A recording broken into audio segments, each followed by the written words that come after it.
엄마, 나 살아있어. 그 여자 믿지 마. 휴대폰 화면을 다시 봤습니다. 글자가 번지는 건지 제 눈에 눈물이 고인 건지 분간이 안 됐어요. 국화향이 코끝을 찔렀습니다. 장례식장 한쪽 구석, 아들 성우의 영정 앞에서 49년 동안 순대국밥을 끓여온 이 손으로 눈물을 훔치던 순간이었거든요. 이게 꿈인가? 주변을 둘러봤습니다. 시장 상인들, 국밥집 단골 손님들이 모두 고개 숙여 절을 올리고 있었어요. 말순 씨, 힘내세요. 성우가 하늘에서 지켜볼 거예요. 그래도 며느리가 있으니 든든하잖아요. 위로의 말들이 귓가를 맴돌았지만 제 머릿속에는 온통 그 문자뿐이었어요. 며느리 미라가 다가왔습니다. 검은 정장에 화장을 연하게 한 모습이 평소보다 더 단정해 보였어요. 어머님, 뭘 보고 계세요? 아, 아무것도 아니야. 휴대폰을 재빨리 가방에 넣었습니다. 그런데 이상했어요. 미라의 눈빛이 순간 날카로워졌다가 다시 슬픈 표정으로 돌아갔거든요. 어머님, 관은 절대 열어보시면 안 돼요. 왜? 교통사고로. 성우가 너무. 미라가 말을 잇지 못하고 흐느꼈어요. 하얀 손수건으로 얼굴을 가리고는 어깨를 들썩였습니다. 하지만 이상했어요. 울음소리는 들리는데 실제로는 눈물이 별로 안 나오는 것 같았거든요. 49년 동안 시장에서 장사하면서 온갖 사람들을 봐왔는데 가짜 울음은 금방 알아차릴 수 있어요. 미라야, 그래도 마지막으로 성우 얼굴은 봐야지. 안 돼요. 정말 안 됩니다. 목소리가 갑자기 커졌어요. 주변 사람들이 돌아볼 정도로. 미라는 당황한 듯 목소리를 낮췄습니다. 죄송해요. 너무 참혹해서 어머님이 충격받으실까 봐서요. 뭔가 숨기고 있구나. 오후 내내 조문객들이 드나들었어요. 국밥집 단골이던 김 사장님, 옆가게 순이 언니, 그리고 30년 넘게 국밥 먹으러 오던 정태호 씨까지. 말순 누나, 정말 어떻게 이런 일이. 태호 씨가 고개를 흔들며 말했어요. 예전에 기자 일을 했다고 했는데 지금은 은퇴해서 매일 국밥 한 그릇씩 먹으러 오던 단골이었습니다. 그런데 사고가 어떻게 난 거예요? 태호 씨가 미라에게 물었어요. 고속도로에서 트럭이랑 충돌했대요. 어느 고속도로요? 그건 미라가 당황하는 모습이 보였어요. 구체적인 답변을 피하더군요. 저녁 무렵 문상객들이 모두 돌아가고 빈소가 조용해졌어요. 미라는 일찍 들어간다며 자리를 떴고 저 혼자 아들 영정 앞에 남아 있었습니다. 다시 휴대폰을 꺼냈어요. 그 문자가 여전히 거기 있었습니다. 엄마, 나 살아있어. 그 여자 믿지 마. 정말 성우가 보낸 걸까? 영정 속 아들의 얼굴을 바라봤어요. 국밥집 뒤편에서 자란 아이가 어느새 40이 넘은 어른이 됐는데 여전히 순박한 미소를 짓고 있었습니다. 그런데 이상한 게 또 있었어요. 평소 성우는 교통사고를 무서워했거든요. 운전도 엄청 조심스럽게 했는데 고속도로에서 트럭이랑 충돌한다고? 휴대폰이 다시 울렸어요. 같은 번호였습니다. 엄마, 내일 밤 10시에 국밥집 뒤 창고에서 만나요. 혼자 와야 해요. 절대 미라한테 말하지 마세요. 심장이 쿵쿵 뛰었어요. 손이 떨려서 휴대폰을 제대로 잡기도 힘들었습니다. 이게 정말 현실인가? 49년 동안 국밥 한 그릇으로 가족을 먹여 살리면서도 이런 일은 처음이었어요. 죽었다던 아들이 문자를 보낸다고? 그것도 며느리를 믿지 말라고? 창밖으로 11월의 차가운 바람이 불어왔습니다.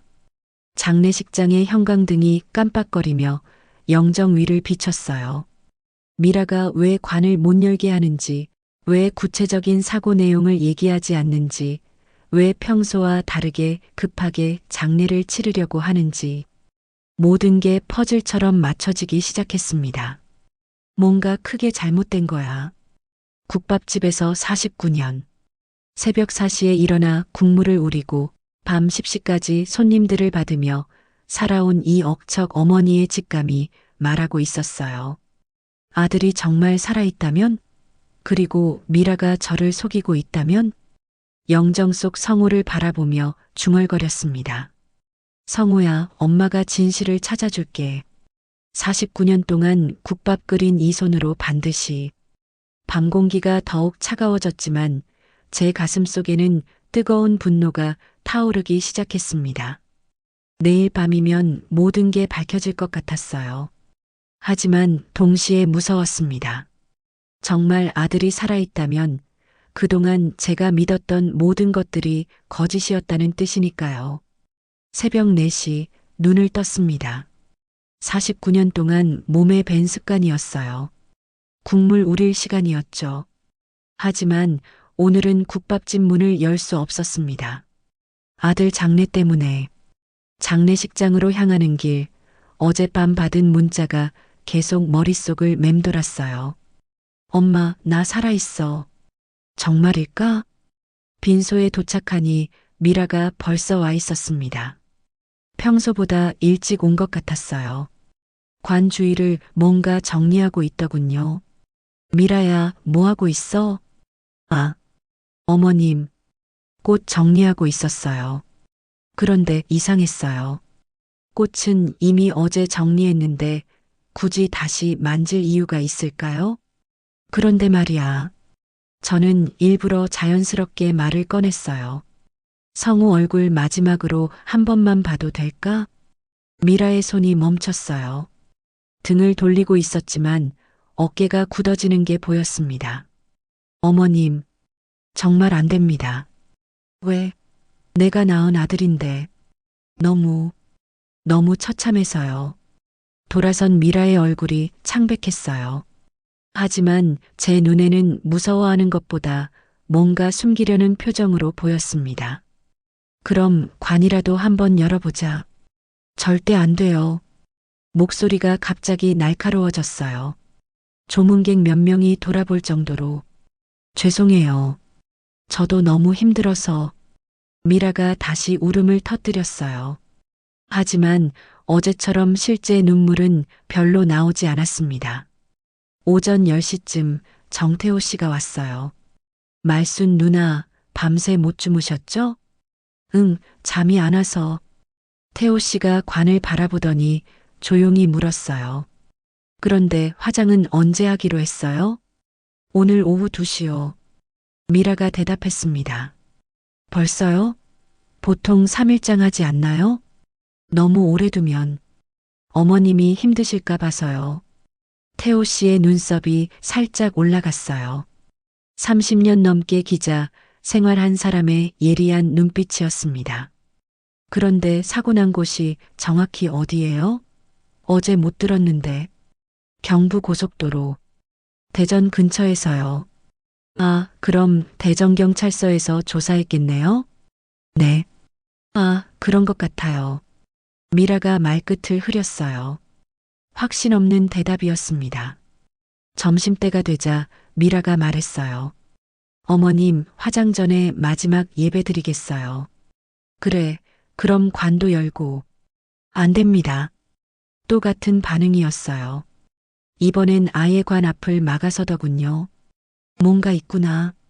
49년 동안 장사하면서 직감이라는 게 생겼어요. 뭔가 숨기는 사람은 금방 알아차릴 수 있거든요. 오후 1시 영구차가 도착했습니다. 출발 준비됐습니다. 장례식장 직원이 말했어요. 잠깐만요. 제가 말했습니다. 마지막으로 성우한테 한마디 하고 싶어요. 관에 손을 얹으려는 순간 미라가 제 팔을 붙잡았어요. 어머님, 제발. 그냥 이대로. 왜 자꾸 말려? 정말 차마 보여드릴 수 없어요. 제발 이해해 주세요. 눈물을 흘리며 간절하게 말했지만 제 마음속 의심은 더 커져만 갔습니다. 화장장으로 가는 차 안에서 미라가 말했어요. 어머님, 화장 끝나면 국밥집 정리하시죠. 정리? 혼자 운영하시기 힘드시잖아요. 그리고 성우가 남긴 빚도 있고. 성우가 빚이 있어? 네. 사업 자금으로 좀 빌렸더라고요. 처음 듣는 얘기였어요. 성우는 평소 돈 관리를 철저히 하는 아이였거든요. 얼마나? 한 3억 정도요. 3억? 깜짝 놀랐어요. 국밥집 매출로는 상상도 할 수 없는 금액이었습니다. 그럼 국밥집 건물을 팔아야 하나? 그게 좋을 것 같아요. 그리고 성우 보험금도 나올 테니까. 보험금? 언제 보험을 들었지? 화장장에 도착해서도 미라는 계속 저를 관에서 멀리 떨어뜨려 놓으려 했어요. 마지막 작별 인사도 제대로 못하게 하더군요. 가족분이 원하지 않으셔서 생략하겠습니다. 직원의 말에 가슴이 무너졌어요. 49년 키운 아들을 제대로 보내주지도 못한다니. 저녁 7시 모든 절차가 끝났습니다. 성호의 유골함을 안고 집으로 돌아왔어요. 어머님, 내일부터 국밥집 문 닫으시죠. 정리하는데도 시간이 걸리고. 아직 생각해보지 못했어. 빨리 결정하시는 게 좋을 것 같아요. 미라의 목소리에 다급함이 섞여 있었어요. 마치 빨리 국밥집을 처분하고 싶어 하는 것 같았습니다. 밤 9시 미라가 일찍 들어간다며 방으로 갔어요. 저는 혼자 거실에 앉아 유골함을 바라봤습니다. 정말 이 안에 성우가 있는 걸까요? 휴대폰을 확인했어요. 어제 그 문자가 여전히 있었습니다. 엄마, 내일 밤 10시에 국밥집 뒤 창고에서 만나요. 내일이 바로 오늘이었어요. 시계를 봤습니다. 9시 30분. 30분만 더 기다리면. 미라 방에서 샤워하는 소리가 들렸어요. 지금이 기회였습니다. 조용히 현관문을 열고 나갔어요. 11월 밤 공기가 얼굴을 때렸습니다. 국밥집 뒤편 창고까지는 2분 거리. 어둠 속에서 누군가의 그림자가 보였어요. 가까이 다가가자 그 사람이 고개를 들었습니다. 엄마, 성우였어요. 정말 내 아들이었습니다. 하지만 뭔가 달랐어요. 살이 많이 빠졌고 눈빛이 불안해 보였습니다. 성우야, 정말 너구나. 엄마, 죄송해요. 정말 죄송해요. 무슨 일인지 얘기해봐. 성우가 떨리는 목소리로 말하기 시작했어요. 미라가 다 짠 거예요. 뭘? 30억 빚, 사망보험, 그리고 성우가 잠시 멈췄다가 말했어요. 엄마 국밥집 건물까지 노리고 있어요. 마치 머리를 망치로 얻어맞은 것 같았어요. 그럼 관 속에는 돼지요. 돼지 시체를 넣었어요. 49년 동안 하루도 거르지 않고 제사상에 올렸던 그 정성이 돼지한테 갔다니. 성우야, 그럼 왜 지금까지? 처음엔 저도 속은 줄 몰랐어요. 그런데 미라가 점점 성우의 목소리가 더 작아졌어요. 엄마까지 위험할 것 같아서 연락드린 거예요. 차가운 바람이 창고 사이로 불어왔어요. 49년 만에 이런 배신을 당할 줄이야. 성우야, 엄마가 해결할게. 어떻게요? 모르겠어. 하지만 반드시 해결할 거야. 그때 멀리서 발자국 소리가 들렸어요. 누군가 와요. 성우가 다급하게 말했어요. 엄마, 빨리 가세요. 절대 들키면 안 돼요. 창고 뒤편으로 도망치는 성우의 뒷모습을 보며 마음이 찢어졌어요. 집으로 돌아가는 길 결심이 섰습니다. 49년 동안 국밥 한 그릇으로 세상과 맞서 왔는데 이번에도 반드시 이겨낼 거야. 미라든 30억 빚쟁이든 누구든 상관없었어요. 내 아들을 지키고 내 국밥집을 지키는 것. 그게 이 엄마가 해야 할 일이었습니다. 하지만 어떻게 해야 할지는 아직 몰랐어요. 다만 한 가지는 확실했습니다. 이제 진짜 전쟁이 시작된다는 것을. 다음 날 새벽 잠을 한숨도 못 잤어요. 머릿속이 복잡했습니다. 30억 빚, 사망보험, 국밥집 건물. 미라가 노리는 게 이렇게 많다니. 어떻게 해야 하지? 49년 동안 국밥 끓이느라 머리 쓸 일이 별로 없었는데 이제 와서 사기꾼들과 머리 싸움을 해야 하다니. 새벽 6시 미라가 일어났어요. 어머님 못 주무셨어요? 응, 잠이 안 와서. 오늘 국밥집 정리하러 가시죠. 빨리 처리하는 게 좋을 것 같아요. 또 재촉이었어요. 어제부터 계속 빨리빨리만 말하고 있었습니다. 미라야, 그런데 성우 보험금이 얼마나 돼? 보험금이요? 미라가 잠깐 머뭇거렸어요. 한 15억 정도 될 거예요. 15억? 언제 그런 보험을 들었어? 작년에. 제가 보험이라니까 추천해줬거든요. 거짓말 냄새가 났어요. 성우가 그런 큰 보험을 들었다면 저한테 말했을 텐데. 그럼 빚 갚고도 돈이 남겠네? 네, 하지만 세금도 내야 하고. 미라가 말끝을 흐렸어요. 뭔가 더 숨기고 있는 것 같았습니다. 오전 9시 국밥집으로 갔어요. 49년 만에 문을 닫은 가게 앞에 서니 마음이 아팠습니다. 어머님, 부동산 중개사 불러서 시세 알아볼까요? 벌써? 네, 미리 알아둬야죠. 미라가 휴대폰으로 어디엔가 전화했어요. 네, 오늘 오후에 나와주세요. 전화를 끊더니 저한테 말했어요. 2시에 오신대요. 왜 이렇게 서두르지? 그때 정태호 씨가 나타났어요. 말순 누나 국밥 한 그릇 먹으려고 왔는데. 아, 태호 씨. 죄송해요. 오늘은 문 닫았어요. 그럼 차라도 한잔 하실까요? 근처 카페에서. 미라가 경계하는 눈빛으로 바라봤어요. 어머님, 저는 먼저 집에 가 있을게요. 미라가 떠난 후 태호 씨와 카페에 앉았어요. 누나, 뭔가 이상하지 않아요? 뭐가? 어제부터 계속 생각해 봤는데 성호 씨 사고 얘기가 앞뒤가 안 맞아요. 태호 씨가 작은 수첩을 꺼냈어요. 경부 고속도로 대전 근처라고 했는데 제가 확인해 보니 그날 그 구간에 큰 사고는 없었어요. 정말요? 네. 그리고 또 이상한 게 태호 씨가 목소리를 낮췄어요. 며느리분이 어제 누군가랑 통화하는 걸 봤어요. 계획대로 진행되고 있다고 하더라고요. 가슴이 철렁했어요. 역시 뭔가 꾸미고 있었던 거였습니다. 태호 씨, 도움이 필요해요. 무슨 도움이요? 망설였지만 이제 혼자서는 안 될 것 같았어요. 사실은 성우를 만난 얘기를 다 털어놨어요. 30억 빚, 가짜 장례식, 돼지 시체까지. 태호 씨의 얼굴이 점점 굳어졌어요. 정말 심각한 일이네요. 이건 보험 사기예요. 어떻게 해야 할까요? 우선 증거를 모아야 해요. 그리고 태호 씨가 잠시 생각하더니 말했어요. 역으로 이용해 봅시다.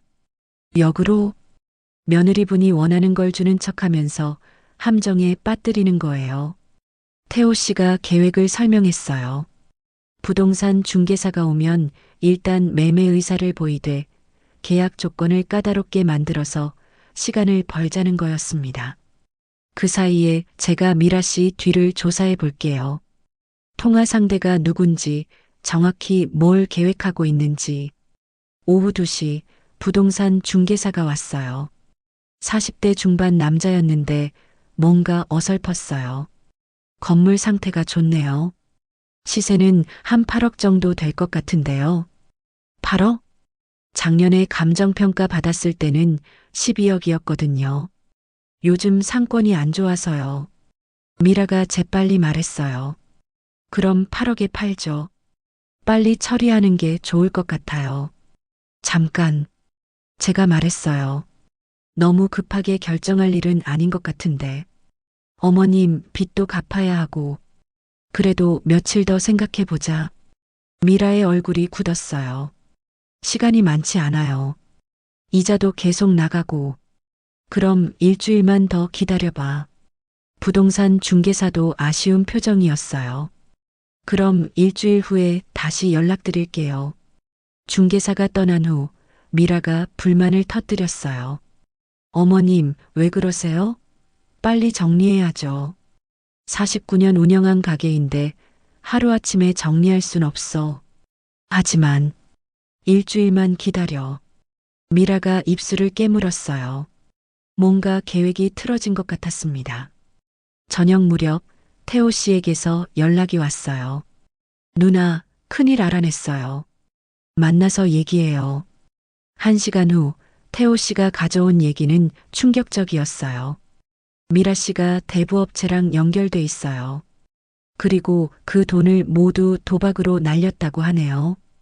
도박을? 네. 성우 씨는 이용당한 거예요. 미라 씨가 남편 명의로 돈을 빌리고 갚지 못하니까 이런 계획을 세운 거죠. 그럼 30억 빚은? 진짜예요. 하지만 성호 씨가 진 빚이 아니라 미라 씨가 진 빚이에요. 태호 씨가 녹음 파일을 틀어줬어요. 미라의 목소리였습니다. 이번 주 안에 정리돼야 해. 더 늦으면 들킬 수도 있어. 그럼 할머니는? 그것도 처리해야지. 증인이 있으면 안 되니까. 몸이 떨렸어요.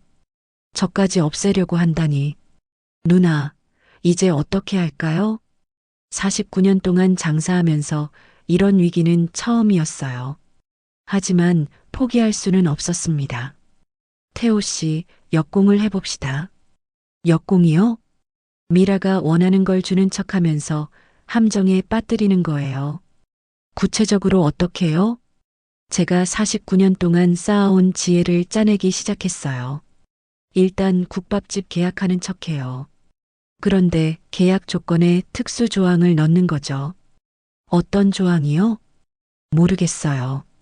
하지만 분명히 방법이 있을 거예요. 태호 씨가 고개를 끄덕였어요. 제가 변호사 친구한테 물어볼게요. 법적으로 역이용할 수 있는 방법을. 집으로 돌아가는 길 마음이 단단해졌어요. 49년 전 20살에 국밥집을 시작할 때도 이렇게 어려웠습니다. 남편 없이 혼자 아들 키우면서 온갖 어려움과 맞서 싸웠어요. 이번에도 이겨낼 수 있을 거였습니다. 다만 이번엔 상대가 가족이라는 게 마음 아팠지만 집에 도착하니 미라가 거실에서 누군가와 통화하고 있었어요. 네, 계획대로. 아, 어머님 오셨네요. 나중에 다시 전화드릴게요. 급하게 전화를 끊는 모습이 수상했어요. 누구랑 통화했어? 보험회사요. 서류 문의하는 거였어요. 또 거짓말이었습니다. 방에 들어가면서 중얼거렸어요. 미라야, 49년 장사한 이 할머니를 우습게 보지 마라. 이번엔 내가 당할 차례야. 하지만 아직 구체적인 계획은 세워지지 않았어요. 내일 태호 씨가 가져올 정보를 기다려봐야겠습니다. 다음 날 오후 국밥집에서 청소를 하고 있는데 낯선 남자 둘이 들어왔어요. 덩치가 산만했습니다. 정장을 입고 있었지만 뭔가 어울리지 않았어요. 목에 흉터가 있는 남자가 앞서 들어오더니 말했습니다. 사장님이 윤말순 씨죠? 네, 그런데요. 저희 좀 만나고 싶어 하시는 분이 계셔서요. 49년 장사하면서 이런 사람들 많이 봤어요. 조직 폭력배들이었습니다. 누가 저를 찾는다고요? 따님, 아니, 며느리분이 소개해 주셨어요. 미라가 이 사람들을 보냈구나. 뭐 때문에요? 여기 앉으시죠. 목에 흉터 있는 남자가 의자를 당겨줬어요. 정중한 듯 보이지만 위협적이었습니다. 윤 사장님, 며느리분한테 들었는데 국밥집 하신다면서요? 그런 얘기를 했나요? 네. 그런데 저희가 급하게 매입하고 싶어서요. 급하게요? 네. 현금으로 바로 계산해 드릴 수 있어요. 다른 남자가 가방에서 뭔가를 꺼냈어요. 계약서 같은 서류였습니다. 6억에 어떠세요? 6억? 어제 중개사는 8억이라고 했는데 이번엔 6억이라니. 시급하시잖아요. 아드님 빚도 갚으셔야 하고 성호 빚을 어떻게 아세요? 며느리분이 다 얘기해 줬어요. 30억이라면서요? 가슴이 철렁했어요. 미라가 이 사람들과 얼마나 깊이 연결돼 있는지 알 수 있었습니다. 6억으로는 30억을 못 갚죠. 보험금도 나올 거잖아요. 이 사람들이 보험금까지 다 알고 있다니. 생각해 볼 시간을 주세요. 시간이 별로 없어요. 목에 흉터 있는 남자가 일어나더니 국밥집을 둘러봤어요. 여기 오래됐네요. 49년이라고 들었는데. 네, 49년. 길죠. 그런데 하루아침에 다 무너질 수도 있는 거잖아요. 위협이었어요. 무슨 뜻이에요? 가스 사고라든지 화재라든지. 요즘 사고가 많잖아요. 등골이 오싹했습니다. 노골적인 협박이었어요. 사장님, 3일 드릴게요. 3일 후에 다시 올 테니까 결정해 두세요. 3일이요? 네. 그때까지 답 안 나오면. 남자가 말을 안 했지만 뜻은 분명했어요. 두 남자가 나간 후 다리가 후들거렸어요. 49년 장사하면서 이런 직접적인 위협은 처음이었습니다. 급하게 정태호 씨에게 전화했어요. 태호 씨, 큰일 났어요. 조직폭력배들이 다녀갔어요. 지금 갈게요. 30분 후 태호 씨가 도착했어요. 상황을 설명하자 얼굴이 굳어졌습니다. 3일이라고 했어요? 네. 6억에 팔라고 하더라고요. 완전히 우려먹으려는 거네요. 누나, 이제 정말 위험해요. 어떻게 해야 할까요? 태호 씨가 잠시 생각하더니 말했어요. 변호사 친구한테 연락해 봤어요. 좋은 방법이 있다고 하네요. 어떤 방법이요? 함정 계약이에요. 겉으로는 평범해 보이지만 서명하는 순간 상대방이 범죄를 자백하게 되는 조항을 넣는 거예요. 그런 게 가능해요? 네. 법적으로 문제 없어요. 하지만 타이밍이 중요해요. 그때 현관벨이 울렸어요. 미라였습니다. 어머님, 웬 손님이세요? 태호 씨랑 차 한잔 하고 있구나. 미라가 태호 씨를 경계하는 눈빛으로 봤어요. 안녕하세요. 네, 안녕하세요. 그럼 저는 가볼게요. 태호 씨가 일어나면서 제 귀에 속삭였어요. 내일 오전에 변호사랑 같이 올게요. 그때까지 아무 말 하지 마세요. 태호 씨가 나간 후 미라가 물었어요. 뭘 얘기하셨어요? 그냥 성우 얘기 좀 했어. 어머님, 혹시 누군가 다녀간 사람 있어요? 왜? 국밥집 앞에 담배꽁초가 있더라고요. 어머님은 담배 안 피우시잖아요. 미라가 이미 눈치챈 것 같았어요. 아, 손님이 하나 왔었어. 국밥 먹으러. 그래요? 그런데 문 닫았다고 써붙여놨는데 미라가 의심하고 있었어요. 저녁 식사 시간 미라가 말했어요. 어머님, 국밥집 계약 언제 하실 거예요? 좀 더 생각해 보려고. 시간이 없어요. 이자가 계속 나가잖아요. 그래도 49년 운영한 곳인데. 어머님, 미라의 목소리가 갑자기 날카로워졌어요. 지금이 어떤 상황인지 모르세요? 30억 빚에 하루 이자가 얼마인 줄 아세요? 얼마인데? 100만 원이에요. 하루에 100만 원씩? 거짓말인지 진짜인지 알 수 없었지만 미라의 다급함은 진짜 같았어요. 그럼 내일 계약하자. 정말요? 미라의 얼굴이 환해졌어요. 응, 더 미룰 수도 없고. 감사해요, 어머님. 제가 모든 걸 준비할게요. 그날 밤 잠이 안 왔어요. 내일이면 모든 게 결정될 텐데 정말 괜찮을까 싶었습니다. 새벽 3시쯤 밖에서 이상한 소리가 났어요. 창문으로 내다보니 국밥집 앞에 사람 그림자가 보였습니다. 가스통을 만지작거리는 것 같았어요. 설마. 급하게 옷을 입고 나갔습니다. 하지만 이미 사람은 사라지고 없었어요. 가스통을 확인해 보니 밸브가 살짝 열려 있었습니다. 진짜로 사고를 내려고 했구나. 등골이 오싹했어요.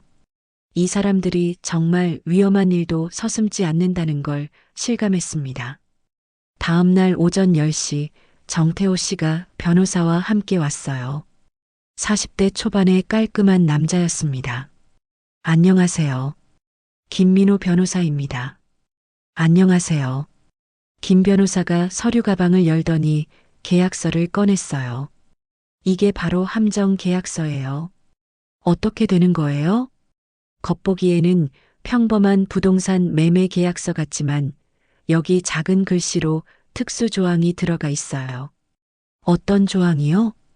서명자가 이 계약과 관련해 불법 자금을 사용했음을 인정한다는 조항이에요. 그럼 미라가 서명하면 보험금 사기를 자백한 게 되죠.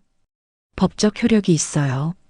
하지만 미라가 그 조항을 읽으면 어떻게 해요? 그래서 이렇게 했어요. 김 변호사가 계약서를 보여줬어요. 특수조항이 아주 작은 글씨로 그것도 복잡한 법률 용어로 쓰여 있었습니다. 탐욕에 눈이 멀면 이런 건 대충 넘어가요. 특히 금액에만 집중하게 되거든요. 그럼 오늘 이걸로 계약하면 되는 거예요? 네. 하지만 미라 씨가 서명한 후에 이 조항을 큰 소리로 낭독해야 해요. 그래야 법적으로 완벽해집니다. 정태호 씨가 덧붙였어요. 그리고 모든 걸 녹음할 거예요. 증거로 쓸 수 있게. 점심때 미라가 부동산 중개사와 함께 왔어요. 어제 봤던 그 어설픈 남자였습니다. 준비됐어요? 미라가 들떠 있었어요. 네. 김 변호사가 계약서를 펼쳤어요.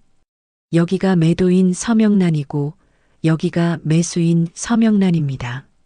미라가 계약서를 훑어봤어요. 하지만 역시 숫자에만 집중하고 있었습니다. 8억이네요?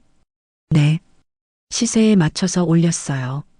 미라가 만족스러운 표정을 지었어요. 좋아요. 서명하시죠. 제가 먼저 서명했어요. 그 다음 미라가 펜을 들었습니다. 그 순간 49년 동안 쌓아온 모든 것이 이 한 번의 서명에 달려있다는 생각이 들었어요. 미라가 서명을 마치자 김 변호사가 말했어요. 계약이 성사됐습니다. 그런데 한 가지 확인할 조항이 있어서요. 뭔가요? 여기 작은 글씨로 쓰인 부분인데요. 김 변호사가 큰 소리로 읽기 시작했어요. 계약 당사자는 이 거래와 관련하여 보험금 사기, 문서 위조, 기타 불법 행위에 연루되었음을 인정하며 미라의 얼굴이 하얗게 질렸어요. 잠깐, 그게 뭐예요? 방금 서명하신 내용이에요. 아니에요. 그런 거 없었어요. 여기 있습니다. 방금 서명하셨잖아요. 미라가 계약서를 빼앗으려 했지만 김 변호사가 먼저 가방에 넣었어요. 이건 사기예요. 사기는 누가 쳤는지 모르겠네요. 그때 정태호 씨가 녹음기를 꺼냈어요. 모든 대화가 녹음됐습니다. 그리고 경찰에도 신고했어요. 미라가 완전히 당황했어요. 어머님, 이게 뭐예요? 저를 함정에 빠뜨리려고. 미라야. 49년 만에 제대로 화가 났어요. 내가 먼저 나를 속였잖아. 미라의 눈에서 눈물이 났지만 이번엔 저한테 통하지 않았어요. 49년 동안 쌓아온 억척 어머니의 힘이 폭발하는 순간이었습니다. 미라가 계약서를 움켜쥐려 하는 순간 문이 벌컥 열렸어요. 목에 흉터 있는 남자였습니다. 어제 왔던 그 조직폭력배. 뭔 소리가 이렇게 시끄러워? 김민호 변호사가 재빨리 계약서를 가방에 넣었어요. 하지만 이미 늦었습니다. 형님, 뭔가 이상해요. 미라가 다급하게 말했어요. 계약이 틀어졌어요.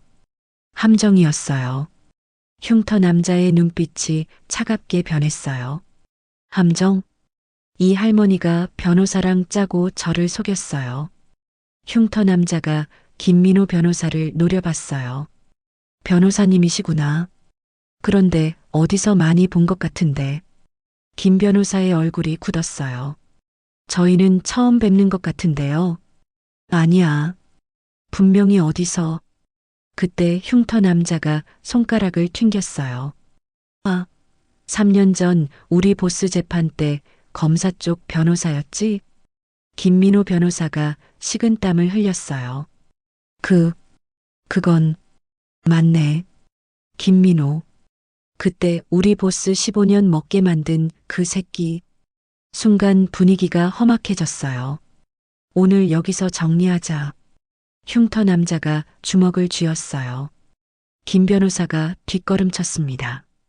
잠깐, 우리는 정당한 계약을. 정당하다고? 우리를 엿먹이려고 한 게 정당해? 정태호 씨가 나섰어요. 폭력은 안 됩니다. 이미 경찰에 신고했어요. 경찰? 흉터 남자가 비웃었어요. 경찰이 뭐래? 증거가 있어야 움직이지. 그러더니 미라에게 소리쳤어요. 계약서 가져와. 미라가 김 변호사에게 달려들었어요.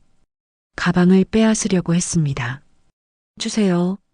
그거 제 계약서예요. 안 됩니다. 신랑이 하는 사이 계약서가 바닥에 떨어졌어요. 흉터 남자가 주워들더니 찢기 시작했습니다. 이제 증거 없네? 김 변호사가 절망했어요. 그건 원본이 뭐 찢어졌는데? 하지만 정태호 씨가 웃고 있었어요. 다행히 복사본이 있어요. 그리고 모든 과정을 동영상으로 찍었고요. 정태호 씨가 휴대폰을 들어 보였어요. 녹화 중이라는 표시가 떠 있었습니다. 방금 협박하고 증거 인멸하는 것까지 다 찍혔어요. 흉터 남자의 얼굴이 붉어졌어요. 이 새끼가. 주먹을 날리려는 순간 사이렌 소리가 들렸어요. 경찰이다. 창밖으로 경찰차 2대가 보였어요. 어떻게? 미라가 당황했어요. 김 변호사님이 미리 신고해뒀거든요. 정태호 씨가 설명했어요. 계약 성사되면 바로 출동하기로 했어요. 경찰이 들어오자 흉터 남자가 도망치려 했어요. 하지만 이미 건물이 포위된 상태였습니다. 모두 손들어. 협박죄, 증거인멸죄로 현행범 체포합니다. 수갑이 채워지는 소리가 국밥집에 울려 퍼졌어요. 미라는 마지막까지 발버둥 쳤어요. 저는 피해자예요. 이 사람들이 저를 속인 거라고요. 하지만 김 변호사가 복사본을 경찰에게 제출했어요. 여기 피의자가 서명한 자백서입니다. 자백서가 아니에요. 속아서 서명한 거라고요. 법적으로는 유효한 서명입니다. 미라도 수갑이 채워졌어요. 49년 만에 처음 보는 광경이었습니다. 연행되기 전 미라가 저를 노려봤어요. 할머니, 후회하실 거예요. 성우는 진짜 죽을 수도 있어요.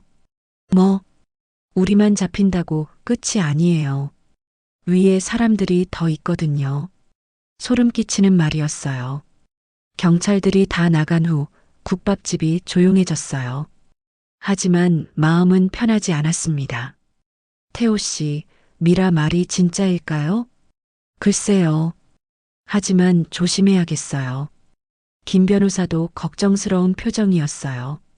조직이 생각보다 클 수도 있어요. 보복을 할 가능성이. 그때 제 휴대폰이 울렸어요. 성우에게서였습니다. 엄마, 큰일 났어요. 왜?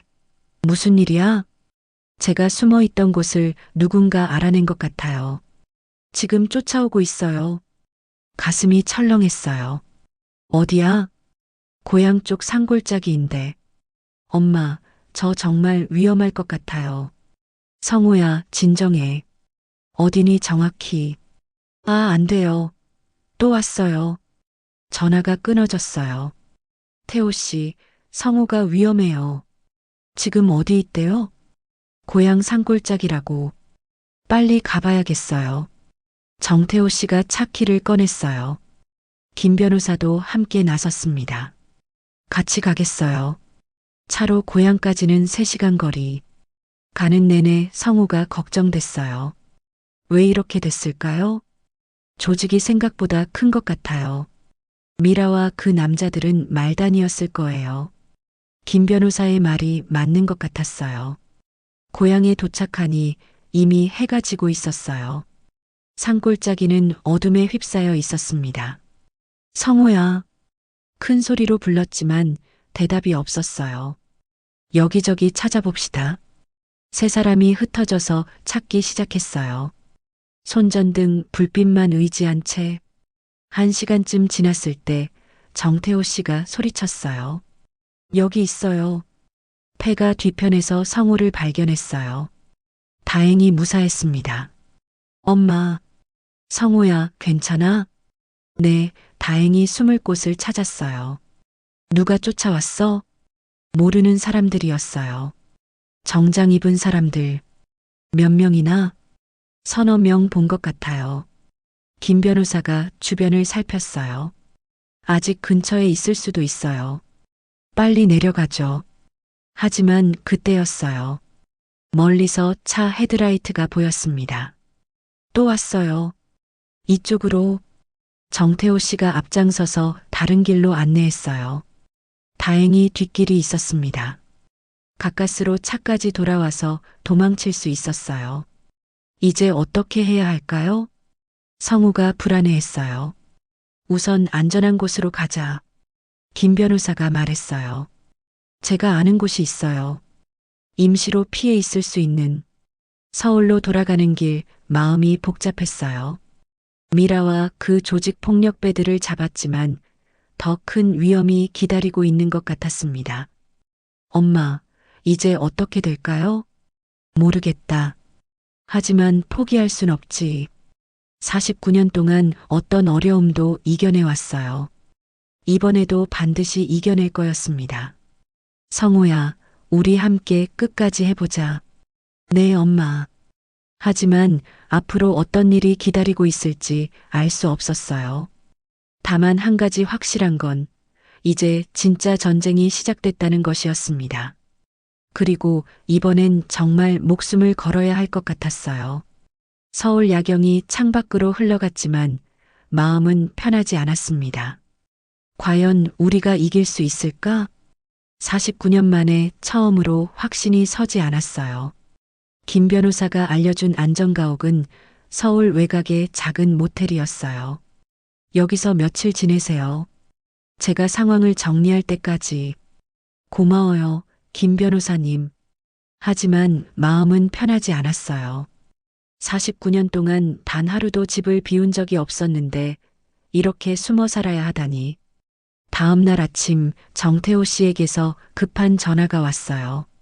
누나, 큰일 났어요. 왜? 무슨 일이에요? 국밥집이 불났어요. 뭐라고?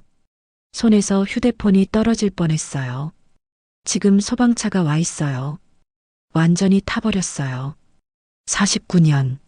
제 인생 전부였던 국밥집이 하루아침에 사라진다니. 성우야, 국밥집이 불났대. 엄마, 죄송해요. 다 제 탓이에요. 성우가 고개를 떨궜어요. 급하게 현장으로 갔어요. 정말로 국밥집이 시커멓게 타버려 있었습니다. 49년 동안 새벽 4시면 일어나서 국물 우린 그곳이, 단골 손님들과 정을 나눈 그곳이. 사장님 유감입니다. 소방관이 다가왔어요. 가스 폭발 사고인 것 같은데 정확한 원인은 조사해봐야. 가스 폭발. 며칠 전 밤에 누군가 가스통을 만지작거린 게 생각났어요. 고의적인 방화 가능성은 없나요? 그것도 조사해 보겠습니다. 하지만 이미 늦었어요. 49년의 모든 추억이 제가 되어버렸습니다. 오후에 김 변호사에게서 더 충격적인 소식이 왔어요. 윤 사장님, 미라 씨가 석방됐어요. 석방이요? 어떻게? 변호사가 와서 보석으로 풀어줬어요. 그런데 그 변호사가, 김 변호사의 목소리가 떨렸어요. 조직에서 파견한 전문 변호사더라고요. 제가 아는 사람이에요. 그럼 이제 어떻게 되는 거예요? 아마 본격적인 보복이 시작될 거예요. 저녁 무렵 정말로 그 일이 벌어졌어요. 성우가 모텔 로비에 음료수 사러 내려간 사이 낯선 남자들이 나타났어요. 윤말순 씨죠? 누구세요? 조용히 따라오시죠. 싫어요. 그럼 아드님이 어떻게 될지 모르겠네요. 남자가 휴대폰을 보여줬어요. 성우가 차에 끌려가는 동영상이었습니다. 성우를 조용히 하세요. 아드님 목숨이 소중하시죠? 다리에 힘이 빠졌어요. 결국 성우가 잡힌 거였습니다. 차에 태워져 간 곳은 고급 한정식 집이었어요.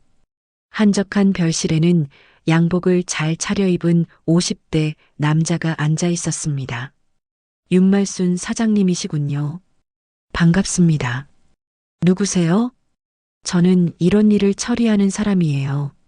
그런데 사장님이 일을 크게 만드셨네요. 제가 뭘 잘못했나요? 우리 직원들을 감옥에 보내셨잖아요. 그 사람들이 먼저 협박했어요. 그래도 선을 넘으셨어요. 김민호 변호사까지 끌어들이시고 남자가 차갑게 웃었어요. 그 김민호라는 작자 3년 전에 우리 회장님을 15년 먹게 만든 놈이죠. 그게 저랑 무슨 상관이에요? 상관 있죠. 사장님이 그 놈을 불러들인 거니까. 남자가 휴대폰을 꺼냈어요. 성우가 의자에 묶여 있는 영상이었습니다. 성우야, 어머니를 보고 싶으면 조용히 있어. 성우가 겁에 질린 표정으로 카메라를 바라보고 있었어요. 이제 선택하세요. 남자가 말했어요. 아드님 목숨이냐, 김민호 변호사 목숨이냐. 무슨 소리예요? 김민호를 우리에게 넘기시면 아드님은 살려드릴게요. 그런 선택을 어떻게 해요? 쉬운 선택 아닌가요? 남의 자식 목숨이냐, 내 자식 목숨이냐. 가슴이 찢어질 것 같았어요. 김 변호사는 저를 도와주려다가 위험에 빠진 건데 어떻게 그분을 배신할 수 있을까요? 하지만 성우도 소중했어요. 49년 동안 키운 내 아들인데. 시간을 주세요. 30분 드릴게요. 30분 후에 결정 안 나오면. 남자가 목을 그었어요. 혼자 남겨진 별실에서 눈물이 났어요. 49년 동안 이런 선택을 해본 적이 없었습니다. 김 변호사를 배신하면 성우는 살 수 있을까요? 하지만 그 사람들을 믿을 수 있을까요? 반대로 김 변호사를 지키면 성우는 정말 죽을까요? 휴대폰으로 정태호 씨에게 전화했어요. 태호 씨, 누나 어디세요? 갑자기 연락이 안 돼서. 태호 씨, 포기해요. 뭐라고요? 성우가 잡혔어요. 그리고 김 변호사님도 위험해졌어요. 누나, 무슨 소리예요? 49년 장사하면서 이런 나쁜 사람들이 이렇게 많은 줄 몰랐어요. 목소리가 떨렸어요. 우리는 너무 약해요. 이길 수 없어요. 누나, 진정하세요. 지금 어디? 태호 씨도 그만해요. 더 위험해질 거예요. 전화를 끊어버렸어요. 20분이 지났을 때 남자가 다시 들어왔어요. 결정하셨어요? 김 변호사님 위치를 알려드릴게요. 현명한 선택이세요. 하지만 마음 한구석이 무너져 내렸어요. 49년 동안 누군가를 배신해 본 적이 없었는데, 그런데 정말 성우를 살려주실 거죠? 약속드리죠. 남자가 웃었지만 그 웃음이 믿음직스럽지 않았어요. 김 변호사가 있는 곳을 알려주고 나서 다시 차에 태워졌어요. 하지만 성우에게 데려가 주는 게 아니라 다른 곳으로 가고 있었습니다. 어디 가는 거예요? 조용히 하세요. 성우는 언제 만날 수 있어요? 글쎄요. 그건 회장님이 결정하실 일이에요. 속았다는 생각이 들었어요. 이 사람들은 애초에 김 변호사와 성우, 그리고 저까지 모두 없앨 계획이었던 거였습니다. 도착한 곳은 외진 창고였어요. 성우가 의자에 묶여 있었습니다. 엄마, 성우야. 달려가려고 했지만 남자들이 막았어요.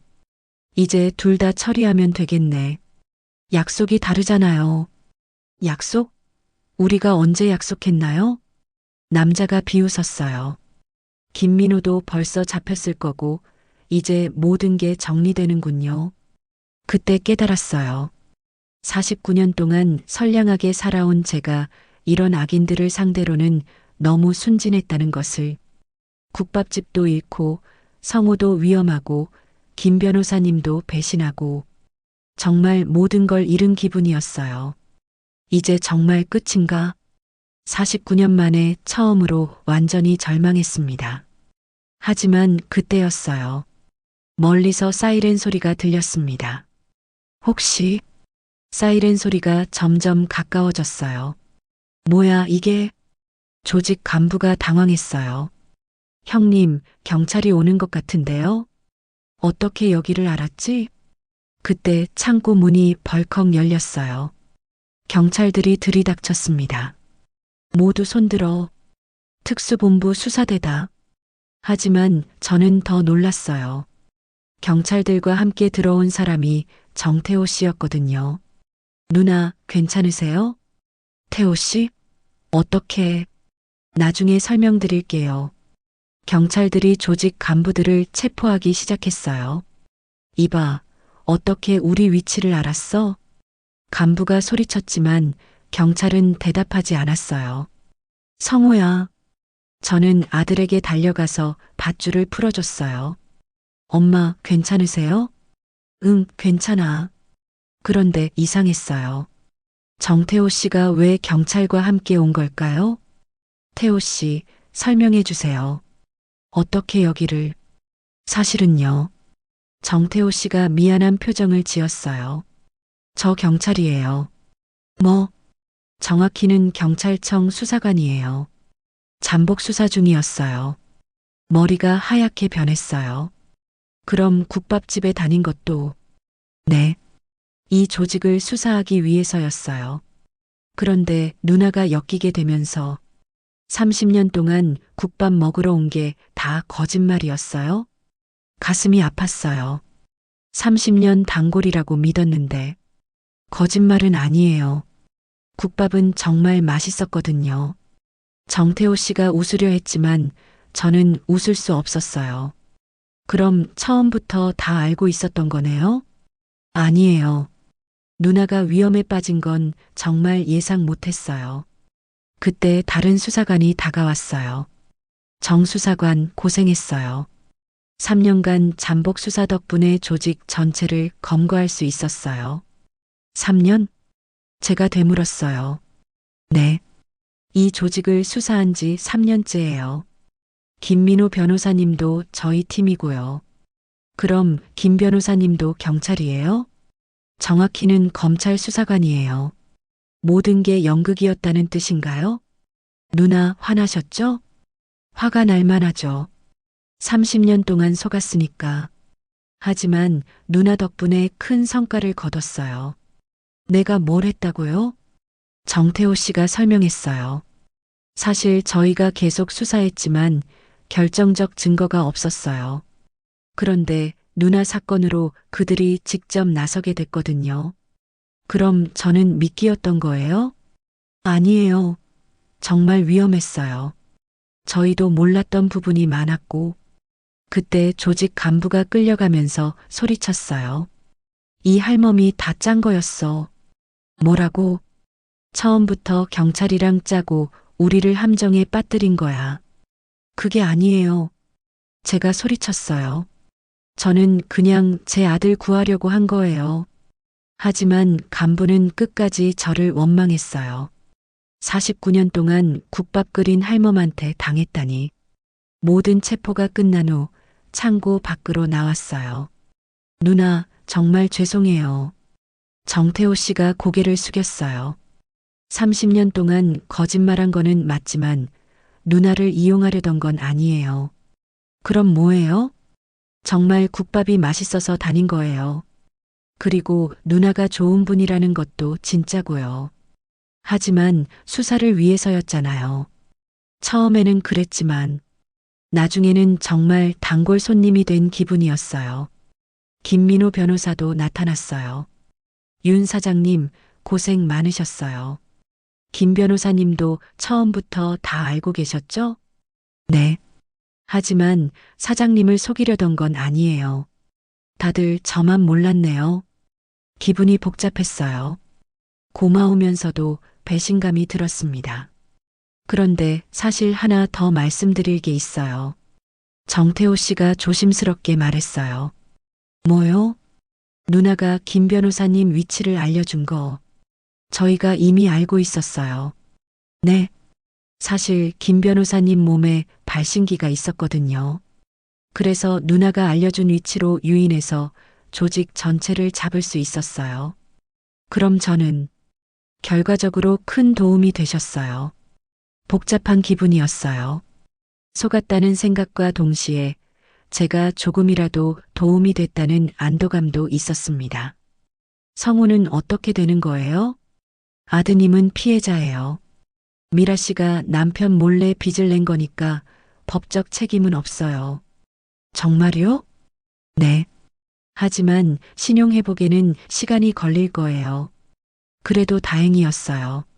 그런데 국밥집은 보험금 나올 거예요. 고해 방화로 확인됐거든요. 그럼 다시 시작할 수 있겠네요. 네.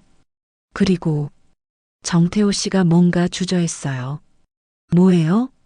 국밥집 복구되면 계속 단골할 수 있을까요? 이번엔 진짜 단골로. 웃음이 나왔어요. 3년 동안 잠복 수사했던 경찰이 국밥집 단골 하고 싶다니. 49년 끓인 국밥 맛이 그렇게 좋았어요? 정말 최고였어요. 특히 추운 겨울날. 알겠어요. 다시 문 열면 첫 손님으로 모셔드릴게요. 성우가 옆에서 말했어요. 엄마, 저도 이제부터 국밥집 도와드릴게요. 너는 내일 찾아야지. 아니에요. 엄마 곁에서 배우고 싶어요. 49년 지혜를. 가슴이 뭉클했어요. 며칠 후 미라의 재판이 열렸어요. 보험금 사기, 문서 위조, 협박 등 여러 혐의로 7년형을 받았습니다. 조직 간부들은 더 무거운 형을 받았어요. 그리고 일주일 후 김민호 변호사가 찾아왔어요. 사장님, 이거 받으세요. 훈장 같은 게 들어있는 상자였어요. 뭐예요? 일반인 수사 협력 공로상이에요. 저는 그런 거 안 했는데요. 하셨어요. 덕분에 큰 조직을 해체할 수 있었거든요. 그럼 상금도 나와요? 네. 1,000만 원이에요. 우와. 49년 만에 처음 받는 상이었어요. 한 달 후 국밥집을 새로 지었어요. 예전보다 깔끔하고 넓어졌습니다. 개업 첫날 정태호 씨가 정말로 왔어요. 누나, 순대국밥 하나 주세요. 네, 첫 손님이시네요. 국물을 끓이면서 생각해 봤어요. 49년 동안 정말 많은 일이 있었지만 이런 큰 사건은 처음이었습니다. 하지만 이겨냈어요. 혼자가 아니라 여러 사람들의 도움을 받아서. 엄마, 국물 맛 어때요? 성우가 물어봤어요. 응, 49년 그 맛 그대로야. 정태호 씨가 국밥을 먹으며 말했어요. 역시 최고네요. 3년 동안 먹어봤지만 이 맛은 못 잊겠어요. 앞으로 30년 더 다니세요. 그럼 저 80살이 되겠네요. 그때까지 국밥집 할 수 있을까요? 할 수 있어요. 이제 성우도 있잖아요. 성우가 웃으며 고개를 끄덕였어요. 49년 만에 처음으로 아들과 함께 국밥을 끓이는 기분이 어떤지 알았습니다. 정말 행복했어요. 6개월 후, 어머님, 오늘도 강의 있으시죠? 성우가 국밥집 앞치마를 매며 물어봤어요. 응, 오후 2시에 종로구 복지관에서. 새벽 4시, 여전히 몸에 밴 시간에 일어나서 국물을 끓였어요. 하지만 이제는 혼자가 아니었습니다. 성우가 옆에서 도와주고 있었거든요. 엄마, 양파 더 넣을까요? 조금만 더. 49년 경험으로는 지금이 딱 좋아. 새로 지은 국밥집은 예전보다 2배 넓어졌어요. 손님도 훨씬 많아졌습니다. 신문에 나온 후로 사기꾼 잡은 국밥집으로 유명해졌거든요. 오전 11시 문을 열자마자 정태호 씨가 들어왔어요. 요즘 거의 매일 오는 진짜 단골이 됐습니다. 누나, 순대국밥 하나요? 네, 금방 나갑니다. 오늘 강의는 뭐에 대해서 하세요? 가족 사기 예방법이에요. 특히 며느리 사위 사기. 정태호 씨가 웃었어요. 누나 강의 들으러 오는 분들이 갈수록 많아진다면서요? 그러게요. 이번 주에만 3군데서 요청이 왔어요. 실제로 제 경험담이 입소문을 타면서 전국 각지에서 강의 요청이 들어오고 있었어요. 그런데 누나 강의할 때 저 얘기도 해요? 당연하죠. 30년 단골인 줄 알았는데 알고 보니 잠복 경찰이었다는. 그거 말하면 사람들이 어떻게 반응해요? 다들 놀라죠. 그리고 웃고요. 정태호 씨가 머리를 극적였어요. 아직도 미안해요. 30년 속인 거. 이제 그만해요. 덕분에 큰 사기꾼들 잡았잖아요. 실제로 그 사건 이후 비슷한 가족 사기 사건이 여러 건 더 발각됐어요. 저희 사례가 도움이 됐다고 하더군요. 점심시간이 지나고 강의를 위해 나가려는데 김민호 변호사가 찾아왔어요. 사장님, 안녕하세요. 어머, 김 변호사님. 오랜만이에요. 오늘 강의 가시는 길에 이거 전해드리려고요. 뭐예요? 감사장이에요. 경찰청에서 보냈어요. 또 상장이었어요. 요즘 상장을 많이 받아서 국밥집 벽이 꽉 찰 지경이었습니다. 별거 아닌 일 했는데 이렇게까지. 별거 아니에요? 30억 사기 조직 검거인데요. 그냥 제 아들 구하려고 한 거예요. 그 과정에서 많은 분들이 도움받으셨어요. 김 변호사가 진지한 표정으로 말했어요. 사장님 같은 분이 계셔서 세상이 더 안전해지는 거예요. 종로구 복지관에 도착하니 80명 넘는 어르신들이 기다리고 있었어요.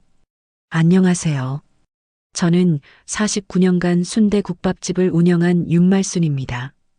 박수가 터져 나왔어요. 오늘은 제가 직접 당한 가족 사기 경험을 말씀드리겠어요. 미라의 이야기부터 시작해서 조직폭력배, 그리고 마지막 체포까지 모든 과정을 들려줬어요. 그런데 가장 중요한 건 뭘까요? 한 할아버지가 손을 들었어요. 경찰에 신고하는 거요?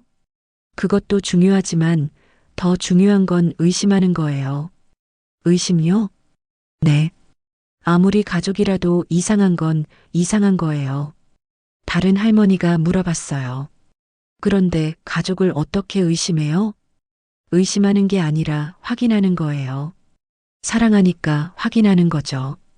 제가 경험담을 더 들려줬어요. 49년 동안 장사하면서 배운 게 있어요. 눈물이 진실이 아니라는 거예요. 눈물이 진실이 아니다? 네. 진짜 슬픈 사람은 눈물을 쉽게 안 흘려요. 오히려 계산적으로 우는 사람들이 더 많죠. 어르신들이 고개를 끄덕였어요. 그리고 또 하나. 내 돈은 내가 지켜야 한다는 거예요. 자식이 있으면 자식한테 맡기면 되지 않나요? 자식도 사람이에요. 완벽하지 않아요. 특히 돈 앞에서는 더욱.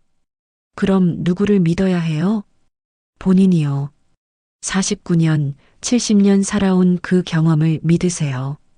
강의가 끝난 후 여러 어르신들이 다가와서 질문했어요. 사장님, 저희 며느리도 의심스러운 게 있는데, 저희 사위가 갑자기 투자하자고 하는데, 하나하나 상담해 드렸어요. 49년 경험이 이런 때 도움이 되는 것 같았습니다. 저녁에 국밥집으로 돌아오니 성우가 혼자 가게를 지키고 있었어요. 어떠셨어요? 좋았어. 많은 분들이 도움받으신 것 같아. 엄마 덕분에 사기당할 뻔한 분들이 많이 구해졌을 거예요. 그렇다면 다행이지. 성우가 오늘 하루 매출을 정리하고 있었어요. 예전보다 훨씬 늘었습니다. 엄마, 이제 정말 안정됐어요. 응, 덕분에. 제가 뭘 했다고요? 엄마가 다 하신 거죠. 너도 많이 도와줬어. 그리고 무엇보다 진심으로 뉘우쳤잖아. 그게 가장 고마워. 성우가 고개를 숙였어요. 앞으로는 정말 엄마 실망시키는 일 없을 거예요. 알아. 엄마도 믿어.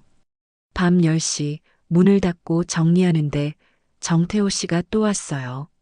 누나, 맥주 한 잔 어때요? 좋지. 세 명이 국밥집에 앉아 맥주를 마셨어요. 누나, 정말 대단해요. 정태호 씨가 말했어요. 뭐가요? 70살에 이렇게 왕성하게 활동하시는 거요. 70이 뭐 어때요? 아직 20년은 더 할 수 있어요. 진짜요? 물론이죠. 성우도 있으니까 든든하고. 성우가 웃으며 말했어요. 엄마, 저 이제 국밥 끓이는 거 제법 늘었죠? 그래. 49년 경험은 못 따라오지만 열심히 하니까 가능성이 보여. 앞으로 49년 더 해볼게요. 너는 아직 42살이니까 가능하겠네. 정태호 씨가 재미있어 했어요. 그럼 제가 80까지 다닐 수 있겠네요. 다녀요. 평생 단골로. 좋습니다. 약속이에요. 다음 주에는 부산에서 강의 요청이 와 있었어요. 제목은 70세 할머니의 사기꾼 퇴치법이었습니다. 성우야, 부산 가는 동안 가게 잘 지켜. 네, 걱정 마세요. 국물 맛변하면 안 돼. 49년 비법 제대로 배웠으니까 걱정 마세요. 한 달 후 국밥집 벽에 걸린 상장을 보며 생각해 봤어요. 70년을 살면서 이런 큰 사건을 겪을 줄 몰랐어요. 하지만 이겨냈습니다. 혼자가 아니라 여러 사람들의 도움을 받아서, 그리고 무엇보다 49년 동안 쌓아온 경험과 지혜 덕분에. 엄마, 내일 아침 몇 시에 일어나세요? 4시. 49년째 그 시간이야. 저도 4시에 일어날게요. 힘들 텐데. 괜찮아요. 엄마랑 함께 하는 거니까. 이제야 정말 모든 게 제자리를 찾은 것 같았어요. 49년 전 20살에 국밥집을 시작할 때의 그 마음으로 새로운 시작을 할 수 있게 됐습니다. 이번엔 아들과 함께 국밥집 간판을 보며 중얼거렸어요. 말순이네 순대국밥 -49년 전통, 그리고 새로운 시작. 지금까지 윤말순 할머니와 성우, 그리고 정태호 씨의 아름다운 재회 이야기를 들어주셔서 감사합니다. 70세의 새로운 도전을 시작한 말순 할머니의 용기, 진심으로 뉘우치며 어머니 곁으로 돌아온 성우의 각성, 그리고 30년 동안 지켜온 진정한 우정까지. 이 가족에게 응원의 메시지나 비슷한 경험이 있으시다면 댓글로 들려주세요. 여러분의 따뜻한 이야기가 또 다른 분들에게 힘이 될 것입니다. 그럼 오늘도 건강한 하루 되시고 다음에도 좋은 이야기로 찾아오겠습니다. 그날 사연이었습니다.